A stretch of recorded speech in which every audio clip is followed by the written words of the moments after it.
America Iran இடையிலான பதற்றம் அதிகரித்துள்ள நிலையில் ஹார்முஸ் ஜலசந்தி பகுதியில் கப்பல் போக்குவரத்து பாதிக்கப்பட்டுள்ளது.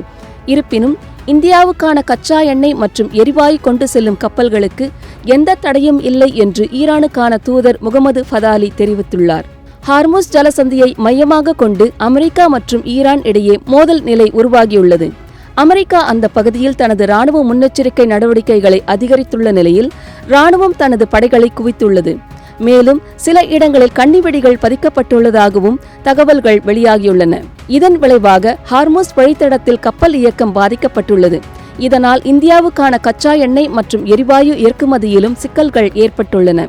இந்த நிலையை சமாளிக்க இந்தியா மாற்று நாடுகளிடம் இருந்து எண்ணெய் கொள்முதல் செய்வதை அதிகரித்துள்ளது. இந்த நிலையில் ஈரானுக்கான இந்திய தூதர் முகமது ஃபதாலி வெளியிட்டுள்ள அறிக்கையில், அமெரிக்காவுடன் பதற்றம் நிலவினாலும் இந்திய கப்பல்கள் ஹர்முஸ் ஜலசந்தியை கடக்க எந்த தடையும் இல்லை. வர்த்தக கப்பல்கள், குறிப்பாக எரிபொருள் ஏற்றிச் செல்லும் கப்பல்கள் பாதுகாப்பாக செல்ல அனுமதிக்கப்படும் என்று கூறியுள்ளார். மேலும் இந்தியா உள்ளிட்ட நட்பு நாடுகளின் கப்பல்களுக்கு முழு பாதுகாப்பு வழங்கப்படும். இதுவரை பல இந்திய கப்பல்கள் பாதுகாப்பாக இந்த பாதையில் பயணித்துள்ளன. எதிர்காலத்திலும் இதே நிலை தொடரும். சர்வதேச கடல்சார் விதிமுறைகளை பின்பற்றி பாதுகாப்பை உறுதி செய்வதில் ஈரான் உறுதியாக உள்ளது என்றும் தெரிவித்துள்ளார். அமெரிக்கா ஈரான் பேச்சுவார்த்தை முன்னேற்றமின்றி உள்ள சூழலில் ஈரானின் இந்த அறிவிப்பு இந்தியாவுக்கு சாதகமான தகவலாக பார்க்கப்படுகிறது.